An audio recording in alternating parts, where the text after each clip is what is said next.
वापस अपने main topic text properties पे आ गए। अभी तक हमने टेक्स्ट की 4 प्रॉपर्टीज समझ ली हैं। कलर देने के कितने मोड्स हैं मैं आपको समझा चुका हूं। टेक्स्ट अलाइन कितनी वैल्यूज हैं समझा चुका हूं। इसका फंक्शन क्या है आपको बड़े अच्छे तरीके से समझा चुका हूं। टेक्स्ट अलाइन लास्ट का क्या फंक्शन है आपको समझा चुका हूं। टेक्स्ट ट्रांसफॉर्म का क्या फंक्शन है, कितनी वैल्यूज है, सब समझा चुका हूं। अब उजरे वाला जो नेक्स्ट प्रॉपर्टी हम लोग पढ़ने जा रहे हैं that is the text indent property. और इस प्रॉपर्टी को यूज करने के लिए हमें एक चीज का पता होना जरूरी है, और ये जो प्रॉपर्टी है टेक्स्ट इंडेंट की, ये डिपेंड करती है लेंथ के यूनिट पे। अभी तक हम लोग पिक्सल पिक्सल पिक्सल करते आ रहे हैं। तो देयरफॉर टेक्स्ट इंडेंट भी क्या है, ये भी एक ऐसी प्रॉपर्टी है जो लेंथ पे डिपेंड करती है। इसकी वैल्यू भी हमें लेंथ की जुबान में, डायमेंशंस की जुबान में देनी पड़ती है। टेक्स्ट इंडेंट का साइज क्या होगा, जहां साइज की बात होगी वहां लेंथ की बात होगी, जहां लेंथ की बात होगी वहां यूनिट की बात होगी। उजरे वाला अगर आपको यूनिट्स के बारे में डिटेल में सीखना है तो आप लोग मेरे चैनल सुफा पीके को विजिट करें। इंशाल्लाह आपको यूनिट्स बड़े अच्छे तरीके से समझ आ जाएंगे। और अगर आप जाके 9th class physics chapter number 1 की जो प्ले लिस्ट है, अगर आप लोग उसे देख लेते हैं, उसमें मौजूद लेक्चर्स को सुन लेते हैं, तो इंशाल्लाह यूनिट से रिलेटेड आपके सारे के सारे प्रॉब्लम्स सॉल्व हो जाएंगे। अब वो चाहे जैसे मर्जी यूनिट्स हो, लेंथ का यूनिट हो, मास का यूनिट हो, टाइम का यूनिट हो। तो क्या था, ये टॉपिक नहीं है, लेकिन फिर भी मैं ये चाहता हूं आप लोगों को अच्छे तरीके से समझा दूं कि उजरे वाला जब भी लेंथ की बात होगी तो किसकी बात होगी, लेंथ के यूनिट की बात होगी। साइज ऑफ द इंडेंट असल में लेंथ है जो हमें बतानी पड़ती है कि इंडेंट कितने साइज का देना है। लेंथ की बात हो, 7 यूनिट सेंटीमीटर, मीटर, मिलीमीटर या पिक्सल्स की बात ना हो, इंचेस की बात ना हो, तो भाई आपकी प्रॉपर्टी वर्क नहीं करेगी, आपने प्रॉपर्टी की वैल्यू रॉन्ग दी है। तो चलिए आइए टेक्स्ट इंडेंट को समझने से पहले हम लोग बात करते हैं लेंथ के यूनिट्स की जो हम सीएसएस में यूज करते हैं। So हमारा CSS units for measuring the length or giving the size values. So many CSS properties, बहुत सारी CSS की प्रॉपर्टीज जो है एक लेंथ वैल्यूज, हमें उनकी वैल्यूज लेंथ की जुबान में देनी पड़ती हैं या साइज की जुबान में देनी पड़ती हैं। सच एज हमें किसी टिप की वेट देनी पड़ती है, हमें मार्जिन देना पड़ता है या पैडिंग देनी पड़ती है या फॉन्ट का साइज देना पड़ता है, और इस तरह की बहुत सारी और चीजें जैसे अभी हम डिस्कस कर रहे थे टेक्स्ट इंडेंट। दूसरा वाला लेंथ इज ए नंबर, याद रखिएगा length is a number but not only A number. जुमले पर गौर कीजिएगा, length is a number but not only A number, it is a number followed by A length unit. एक ऐसा number होता है जिसके साथ हमें एक यूनिट भी लगाना पड़ता है, बताना पड़ता है। कैसे, एग्जांपल्स देख लेते हैं। मैंने एक चीज की लेंथ बताई 10, मैंने कहा जाओ कपड़े की दुकान पे 10 ले जाओ, तो आपके मेरे जो जिस बंदे को मैं भेज रहा हूं वो मुझसे क्या कहेगा, 10 क्या ले आऊं, गधे घोड़े क्या, 10 रोटियां, कुछ तो बताओ 10 क्या ले आऊं। जब तक मैं ये मेंशन नहीं करूंगा 10 मीटर कपड़ा ले आओ, 10 के साथ मीटर मेंशन नहीं करूंगा, वो बंदा मेरी बात को कंप्लीटली समझ नहीं पाएगा। सो देयरफॉर लेंथ के साथ एक लेंथ को बयान करने के लिए, डिस्क्राइब करने के लिए हमें एक नंबर के साथ साथ एक यूनिट भी बताना पड़ता है जो कि आपको स्क्रीन पर नजर आ रहा है। 10 पिक्सल्स कहूंगा तो अब साइज स्पेसिफाई हो गया। अगर 10 पिक्सल्स नहीं मैं तो और यूनिट इस्तेमाल करना चाहता हूं तो 10 EM, ये भी एक यूनिट है, इसके बारे में भी समझाता हूं, रहने कुछ नहीं दूंगा, सारी बातें समझा के यहां से आज लेक्चर क्लोज करूंगा।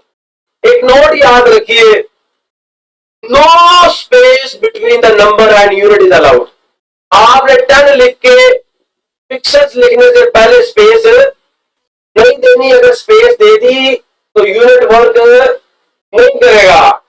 हाँ, अगर लेंथ की वैल्यू 0 हो जाए तो फिर आपको इजाजत है यूनिट लिखो ही ना, यूनिट लिखो या ना लिखो को फर्क नहीं पड़ेगा। ये बात आपने अपने ज़हन में पक्की रख लेनी है, कल को मुझसे शिकवा नहीं करना सर हमने लेंथ 10 पिक्सल्स दी थी, वर्क नहीं किया उसने, उसने वाला आपने हो सकता है 10 और पिक्सल के दरमियान में स्पेस दी हो, इसलिए वो वर्क ना कर रही हो। एक और मेजर एरर जो बच्चे करते हैं वो क्या करते हैं, 10 डाल के बाद में पिक्सल नहीं डालते, तो आपने ऐसा नहीं करना बच्चे। टाइप्स ऑफ लेंथ यूनिट्स कितनी किस्में हैं, उधर वाला 2 किस्में हैं। एक ऐसा यूनिट है जिनको एब्सोल्यूट यूनिट कहते हैं और एक ऐसा यूनिट है जिन्हें रिलेटिव यूनिट्स कहते हैं। एब्सोल्यूट यूनिट्स में और रिलेटिव यूनिट्स में क्या फर्क है, ठीक है जी। पहले मैं आपको एब्सोल्यूट समझाता हूं। एब्सोल्यूट यूनिट्स में दी गई लेंथ फिक्स्ड होती है, ये चेंज और ये किसी पे डिपेंड भी नहीं करती। जब मैं आपको इसकी एग्जांपल समझाऊंगा तो आपको मेरी बात जरा ज्यादा अच्छे तरीके से समझ आ जाएगी। एब्सोल्यूट वैल्यू में दी गई लेंथ या एब्सोल्यूट यूनिट्स में मेंशन की गई लेंथ आपको मोबाइल पे भी उतनी नजर आएगी जितनी आपको लैपटॉप के स्क्रीन पर नजर आ रही है, इतनी बड़ी और जितनी बड़ी एलसीडी के ऊपर आपको नजर आ रही है, सब जगह से। प्रिंटिंग करेंगे उसमें भी वही, उसकी जो उसका जो साइज होगा, जो उसकी लेंथ होगी वही रहेगी, वो चेंज है। रिलेटिव में क्या फर्क पड़ता है, रिलेटिव जो लेंथ होती है ये दूसरी लेंथ पे डिपेंड करती है, किस पे डिपेंड करती है, दूसरी लेंथ पे डिपेंड करती है। मैं कहता हूं मेरे जो ब्राउजर में डिफॉल्ट साइज है फाउंड का वो 16 पिक्सल्स होता है, कितना होता है 16 पिक्सल्स। मैं कहता हूं जो ब्राउजर में डिफॉल्ट साइज है उसके बराबर फाउंड का साइज रख दो। अगर मैं ये कहता हूँ कि फाउंड साइज जो है 1 EM रख दो, तो 1 EM का मतलब ये है कि मैं ये कह रहा हूँ रूट एलिमेंट का जो साइज है उसके बराबर रख दो। मैं क्या कह रहा हूं, मैं रेफरेंस दे रहा हूं, फलां चीज के बराबर साइज रखो। जब मैं किसी चीज का रेफरेंस दे के किसी चीज का साइज डिफाइन करूंगा तो that type of unit is the relative unit. चलिए आइए अब हम लोग बात करते हैं जी एब्सोल्यूट यूनिट्स के बारे में। पहले यूनिट का नेम आएगा, फिर उसकी डिस्क्रिप्शन आएगी।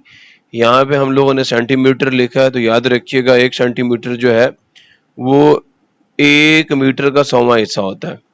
अब 1 मीटर क्या है, तो उसकी डेफिनेशन जानने के लिए आप लोग सुफा पीके नेम का मेरा चैनल है, आप उसको विजिट करें। 9th class physics first chapter इंशाल्लाह उसके अंदर आपको बड़ी डिटेल में लेंथ की डेफिनेशन, मीटर की डेफिनेशन बड़े अच्छे तरीके से मिल जाएगी। लेकिन फिलहाल आपको सेटिस्फाई करने के लिए या आपको एक रेफरेंस देने के लिए सिर्फ एक शॉर्टेस्ट एग्जांपल देता हूं कि जब भी आप किसी कपड़े वाली दुकान पे जाते हैं तो वहां पे जो रॉड यूज करके दुकानदार कपड़ा मेजर कर रहा होता है उस रॉड की लेंथ 1 मीटर होती है। सो उम्मीद है ये बात अब आपको अच्छे तरीके से समझ आ चुकी है। उजरे वाला 1 मिलीमीटर जो होता है वो 1 मीटर का 1000वां हिस्सा होता है, या हम ये कह सकते हैं कि 1 मीटर के अंदर 1000 मिलीमीटर्स होते हैं। एंड सिमिलरली जो इंच है इसका जो ताल्लुक है सेंटीमीटर के साथ वो ये है कि 1 इंच 2.54 सेंटीमीटर्स के बराबर होता है, और इसी तरह 1 इंच के अंदर 96 पिक्सल्स होते हैं। मतलब अगर 1 इंच के 96 इक्वल पार्ट्स किए जाएं तो उनमें से जो एक पार्ट होगा वो 1 पिक्सल होगा, और 1 पिक्सल जो है वो 96th पार्ट ऑफ 1 इंच है। ये डेफिनेशन है जी एक पिक्सल की। और हुजरे वाला जो एक पॉइंट है, 1 इंच के अंदर 72 पॉइंट्स होते हैं, और हम ये भी कह सकते हैं कि ये 72वां हिस्सा होता है 1 इंच का, या 72nd पार्ट जो ऑफ एन इंच है, दैट इज कॉल्ड 1 पॉइंट। और हुजरे वाला 1 पिकास जो है ये 12 पॉइंट्स के बराबर होता है। 1 पिकास असल में 12 पॉइंट्स के बराबर होता है। सो उम्मीद है ये चीज़ आपको अच्छे तरीके से समझ आ चुकी है। और ये सारे के सारे यूनिट्स जो मैंने आपको बताए हैं सिर्फ इसलिए बताए हैं कि अगर कहीं पे कोई बंदा किसी भी यूनिट के ज़रिए से CSS लिख रहा है या किसी भी यूनिट की ज़ुबान में CSS को एक्सप्रेस कर रहा है तो आपको पता होना चाहिए कि फलां यूनिट का क्या मतलब है। उम्मीद है मेरी ये बात अब आपको अच्छे तरीके से समझ आ चुकी है। अब जरा चलते हैं रिलेटिव यूनिट्स की तरफ। तो EM stands for ephemeral unit, ये एक रिलेटिव यूनिट है। ये कहता है कि जो हमारा पेरेंट डिव है ना, ये वाला डिव, फाउंड साइज हमने क्या सेलेक्ट किया हुआ है। फॉर एग्जाम्पल मैं कहता हूं इस डिव में जो भी टेक्स्ट आए ना उसका फाउंड साइज रख देना 16 पिक्सल्स। प्रैक्टिकली इसको इंप्लीमेंट करके देखते हैं, बात जरा ज्यादा अच्छे तरीके से समझ आएगी। ये कोड हम लोग डिस्कस कर रहे हैं। हमने एक डिव बनाया, उसका आईडी कंटेनर रखा और क्लास भी, और डिव यहां स्टार्ट किया, यहां क्लोज कर दिया। डिव में एक हेडिंग बनाई और एक पैराग्राफ बनाया। प्रॉब्लम किसी को? ये कंटेनर का सीएसएस मैंने दिया, उसको बॉर्डर दे दिया 10 पिक्सल्स का और विड्थ दे दी 800 पिक्सल्स की। और यहां पे मैं कहता हूं जो फाउंड साइज है, और से सुनिएगा, फाउंड साइज 16 पिक्सल्स। कितना? और इसके बाद हम दे देते हैं एक सेमीकोलन। कंट्रोल एस किया, चले गए अपने कोड पे, रिफ्रेश करते हैं। कोई फर्क पड़ा? कोई फर्क पड़ा? नहीं पड़ा। अब आ जाएगा जरा यहां पे। अब हम जाते हैं यहां पे, मेरी बात और से सुनिएगा। टेक्स्ट ट्रांसफॉर्म को मैं यहां से क्लियर करता हूं और यहां मैं पैराग्राफ के साथ जो ग्रुपिंग हुई थी H1 की उसको भी क्लोज करता हूं। मेरी बात और से सुनिएगा। मैं यहां लिखता हूं फाउंड साइज, क्या? फाउंड साइज हेडिंग का कितना दे दूं? 1 EM। अब और से सुनना, ये डिव इस हेडिंग का पेरेंट है। हेडिंग इसका फर्स्ट चाइल्ड है। याद है ना, मैंने आपको समझाया था जब मैं सिलेक्टर्स आपको पढ़ा रहा था। अगर किसी को नहीं पता, मेरे जाके सिलेक्टर्स के लेक्चर सुने जो मैं दे चुका हूं आप लोगों को। तो क्या हुआ? H1 इसका क्या है? इसका फर्स्ट चाइल्ड है। मैं क्या करता हूं, यहां लिखता हूं कंट्रोल C किया, कंट्रोल V किया और फर्स्ट चाइल्ड सेलेक्टर के लिए मैंने ग्रेटर देन का सिंबल डाल दिया और यहां क्या लिख दिया? 1 EM। इसका मतलब ये जो फाउंड साइज यहां पे दिया ना, वही हेडिंग को देना जो इसके अंदर मौजूद है। कंट्रोल एस किया, चले गए अपने कोड पे। गौर से देखिएगा, हेडिंग का साइज चेंज हुआ नहीं हुआ? जो पैराग्राफ का साइज है वही हेडिंग का साइज है। अब मैं इसको करता हूं 2 टाइम्स, क्या? 2 EM। कितने? 2 EM। कंट्रोल एस किया और चले गए अपने कोड पे। गौर करना, 2 EM का मतलब यह है कि ये जो फाउंड साइज दिया हुआ ना, ये 16, ये जो 16 दिया हुआ ना, इस 16 को मल्टीप्लाई करो किसके साथ? इसको मल्टीप्लाई करो किसके साथ? 2 के साथ। किसके साथ? जब 2 के साथ मल्टीप्लाई करेंगे तो आंसर क्या आ जाएगा? 32। तो अभी जो हेडिंग है उसका साइज कितना हो गया? 32 पिक्सल्स। इसको रिमूव करता हूं, यहां डालता हूं 3 EM। ये जो पेरेंट डिव का साइज है ना, पेरेंट डिव में फाउंड का साइज अंदर रखा हुआ है, उसका 3 टाइम्स कर दो, उसको 3 से मल्टीप्लाई करके इसको साइज दो, तो 16 3 का कितना हो जाएगा? 40। कंट्रोल एक्स किया, रिफ्रेश किया। इसे कहते हैं रिलेटिव साइज। किसके साइज के लिहाज से हम साइज दे रहे हैं? डिव जिसकी आईडी कंटेनर है, जो कि इनका पेरेंट है, तो उसका साइज है, उसे 3 से मल्टीप्लाई करके इसको साइज दो। अगर मैं यहां पे 10 EM कर देता हूं, कितना? कंट्रोल एस किया, सेव कर लिया अपने डॉक्यूमेंट को और यहां जाकर रिफ्रेश करता हूं। क्या हुआ? जो यहां पे पेरेंट डिव में फाउंड साइज है, उसको 10 से मल्टीप्लाई करके हेडिंग 1 का साइज जो है वो डिसाइड करो। तो अगर मैं इसको 10 से मल्टीप्लाई करूंगा तो 160 पिक्सल्स का साइज बनेगा। क्या कह रहा हूं मैं ये कह रहा हूं, यहां 10 से मल्टीप्लाई कर लो तो आउटपुट में क्या आ जाएगा? 160 पिक्सल्स। उसको 10 से मल्टीप्लाई करो, जो आउटपुट आएगा that will be the size of heading. अब हम लिखते हैं पैराग्राफ के लिए, इसी को कॉपी कर लेते हैं, कंट्रोल V करते हैं और यहां पे P डाल देते हैं पैराग्राफ के लिए। और ये साइज में थोड़ा सा कम कर देता हूं, इसको मैं 2 EM कह देता हूं या 3 EM कह देता हूं और इसको मैं 2 EM कह देता हूं। कंट्रोल एस किया, चले गए अपने डॉक्यूमेंट पे और जैसे ही हम लोग अपने इस वेब पेज को रिफ्रेश करेंगे, पेरेंट डिव में फाउंड का साइज अंदर दिया 16 पिक्सल्स, उसको 3 से मल्टीप्लाई करके किसका साइज बना? हेडिंग का। और उसको 2 से मल्टीप्लाई करके किसका साइज बना? तो हमने पेरेंट के लिहाज से साइज दिया किसको? हेडिंग को भी और पैराग्राफ को भी। ये है रिलेटिव यूनिट, हमने किसी दूसरे के लिहाज से इनके साइज दे रहे हैं। पहला रिलेटिव यूनिट आपको समझ आ गया। और इसमें भी जो साइज डिसाइड होता है ना, वो 16 पिक्सल्स में लिखा गया जो एम है ना, एम, उसकी विड्थ के साथ मल्टीप्लाई करके हम लोग साइज निकालते हैं। ठीक हो गया। अब इसको मजीद एक्सप्लोर कीजिएगा, सर्च कीजिएगा गूगल पे जाके ये क्या चीज है। तो मेरे ख्याल में मैंने आपको अच्छे तरीके से समझा दिया, लेकिन मजीद और भी चीजें इसके बारे में हैं, उन्हें खुद एक्सप्लोर कीजिएगा। नेक्स्ट यूनिट है REM। मुझे आप लोग ये बताएं, पहले इसको छोड़े, मुझे पहले ये बताएं कि हमारे HTML के डॉक्यूमेंट में रूट एलिमेंट कौन सा होता है? रूट सबका बाप कौन सा होता है? HTML सबसे बड़ा कंटेनर यही होता है। इसके अंदर बॉडी आती है, इसके अंदर हेड आता है और बाकी सारी चीजें भी इसके अंदर आती है। जब हम लोग ये वाला यूनिट यूज करेंगे ना REM, तो इसका मतलब ये है जो रूट एलिमेंट में फाउंड का साइज है ना, उसके हिसाब से हमारी हेडिंग्स के साइज, जिसका भी साइज आपने आप डिसाइड करना। अब मुझे पेरेंट डिव का साइज देने की जरूरत नहीं पड़ेगी। अच्छा देखो जरा फिर इधर, मैंने यहां से फाउंड साइज रिमूव कर दिया और यहां पे भी मैं H1 ही कह रहा हूं, ठीक है, और यहां पे भी मैं पैराग्राफ ही कह रहा हूं। बस सिर्फ मैंने क्या करना है, यहां पे लगाना है REM और यहां पे भी लगाना है REM। जो हमारे पेरेंट डिव का फाउंड साइज है वो 16 पिक्सल्स होता है।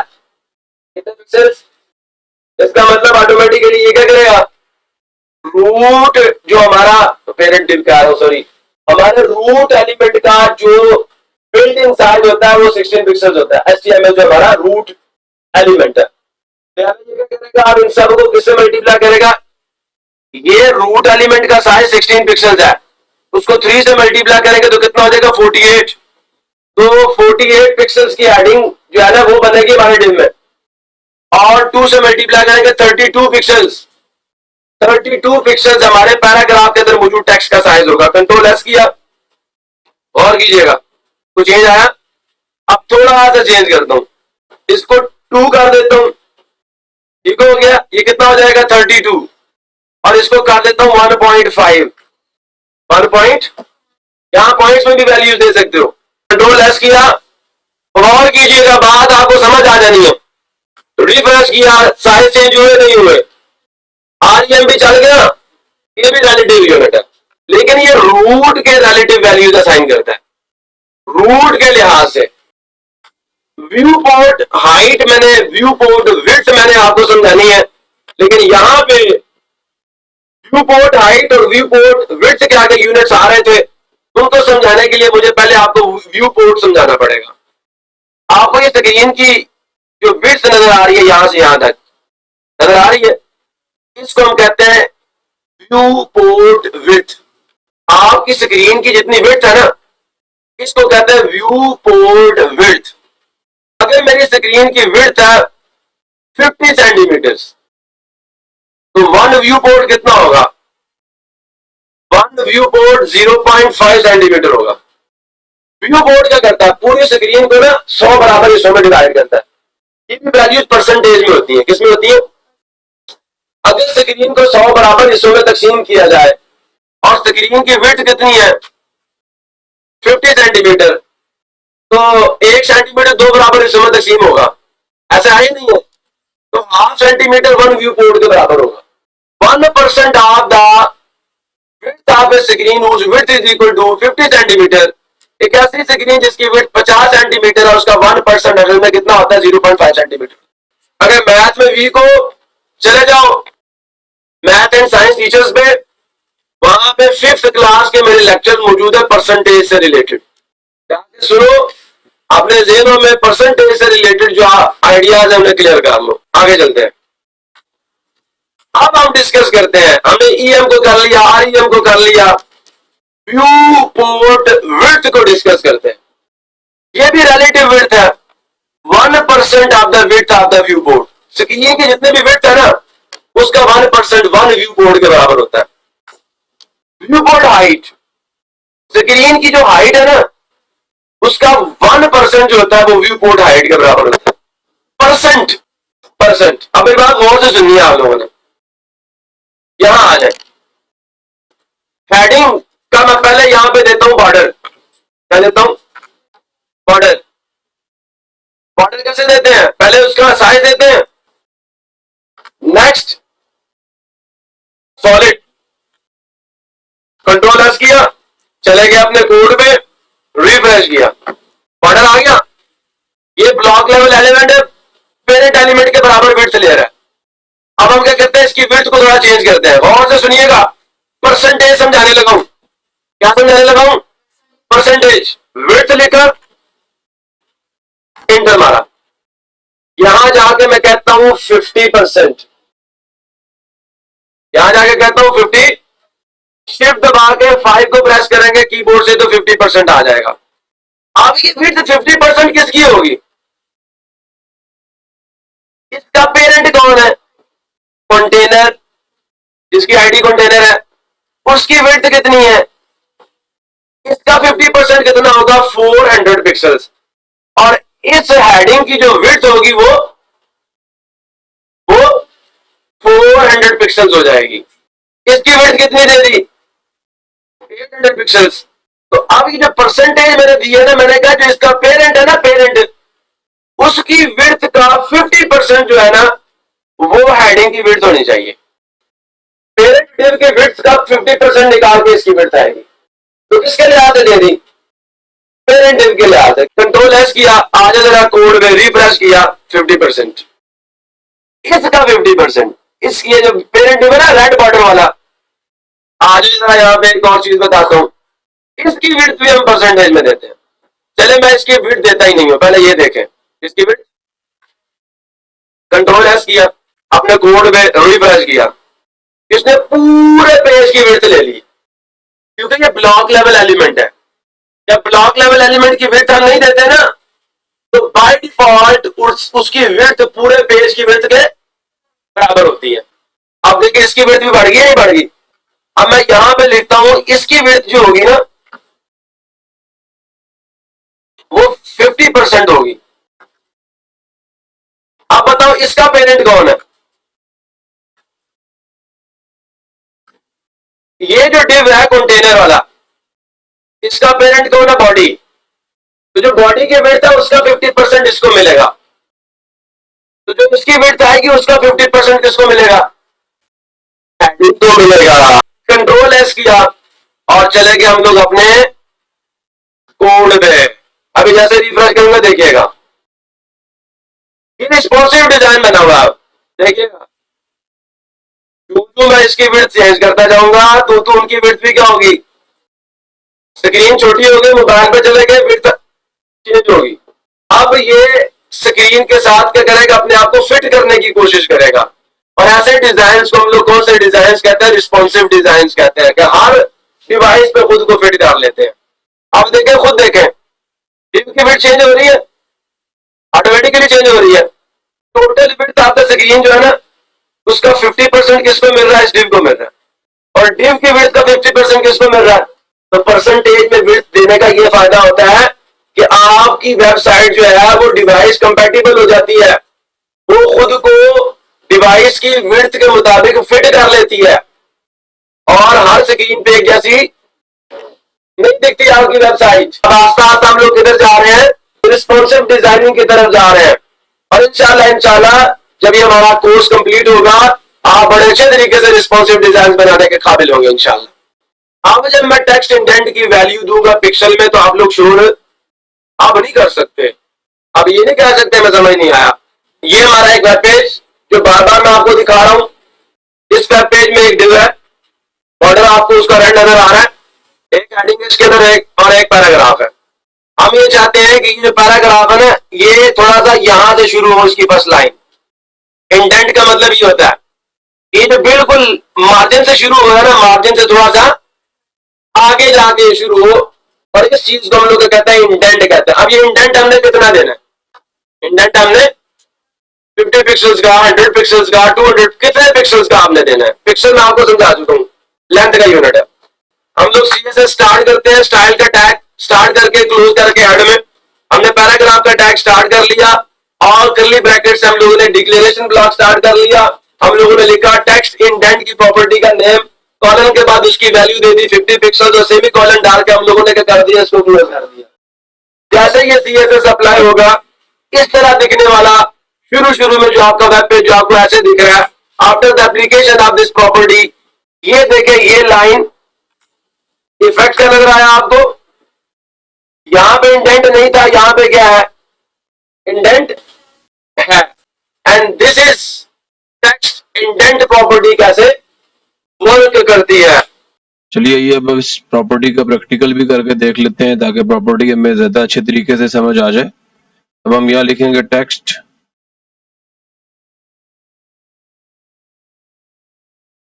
इंडेंट और इसकी वैल्यू फॉर एग्जांपल मैं वहां पे 100 पिक्सल्स दे देता हूँ। कंट्रोल एस करते हैं, चले जाते हैं अपने वेब पेज पे, जाके कोड को रिफ्रेश करते हैं। आप देख सकते हैं यहाँ पे आपको इंडेंट नजर आ रहा है। तो अगेन मैं आपको ये यहाँ से इंडेंट को रिमूव करके दिखाता हूँ। कंट्रोल एस किया, वेब पेज को रिफ्रेश किया, अभी इंडेंट आपको नजर नहीं आ रहा, लेकिन जैसे हम लोग वापस जाके यहाँ पे टेक्स्ट इंडेंट की वैल्यू यहाँ पे दे देते हैं और कंट्रोल एस करके कोड को सेव करते हैं और वेब पेज को जैसे ही रिफ्रेश करते हैं ये देखें यहाँ पे एक इंडेंट आ गया है। उम्मीद है आपको ये लेक्चर अच्छे तरीके से समझ आया होगा। Thank you so much. इसी के साथ आज का लेक्चर हम लोग क्लोज करते हैं, मिलेंगे नेक्स्ट लेक्चर में, तब तक के लिए अल्लाह हाफिज, पाकिस्तान जिंदाबाद।